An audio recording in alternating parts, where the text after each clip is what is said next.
ഹസ്ബി റബ്ബി ജല്ലല്ലാഹ് മാഫി അടിപൊളി മാഫി ഖൽബി എന്റെ ഹൃദയത്തിലില്ല ഖൈറുള്ള ഒരു ഖൈറില്ല. അതാണ് പണ്ടേ മദ്രസയിലെ കുട്ടി നിന്ന് പുള്ളിയെ പരാതി പറയാൻ വേണ്ടി വീട്ടിൽ ചെന്നപ്പോ വാപ്പ നടന്നു കൊള്ളും. ആ അവസ്ഥ നോക്കിയേ. ഇവിടെ ഇരിക്കുന്ന കംപ്ലീറ്റ് ഉമ്മമാരും ചെല്ലിയതാ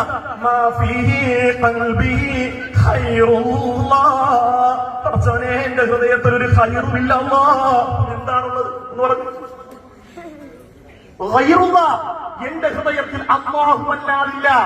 എന്താണ് നിങ്ങൾക്ക് അറിയാത്തതെന്നറിയോ? എന്താ ഇതറിയാത്തത്?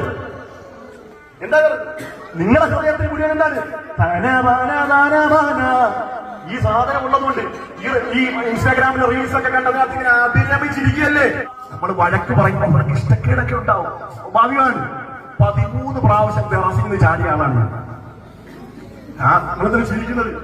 ചെറിയ കാര്യമാണ്, വലിയ കാര്യമല്ലേ. ഞാൻ കഷ്ടപ്പെട്ട് 13 പ്രാവശ്യം ചാടിയുണ്ട് ടെറസിൽ. ഈ ടെറസിൽ വാപ്പ എന്നെ കൊണ്ടാക്കും, വാപ്പ തിരിച്ചു വരുമ്പോ ഞാൻ മുറ്റത്തിൽ നിങ്ങൾ ചോറിയുന്നു.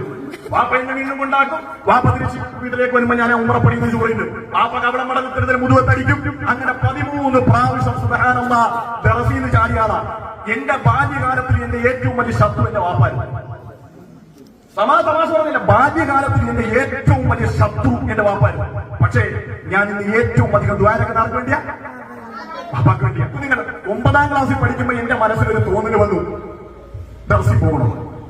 പക്ഷെ പോയി കുറച്ച് ദിവസം കഴിഞ്ഞപ്പം എനിക്കാണെങ്കിൽ ഉമ്മാനെ വാപ്പാനെ കാണാതിരിക്കാൻ പറ്റുന്നില്ല. പ്രത്യേകിച്ച് വീട്ടിലെ മത്തിക്കറിയും ചോറും എനിക്ക് മറക്കാനേ പറ്റുന്നില്ല.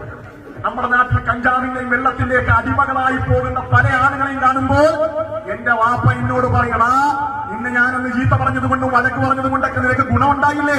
അല്ലാഹുവിന്റെ മുമ്പിൽ രക്ഷപ്പെടാൻ പറ്റുന്ന ഒരു നല്ല മാർഗം ഞാൻ നിനക്ക് കാണിച്ചിരുന്നില്ലേ?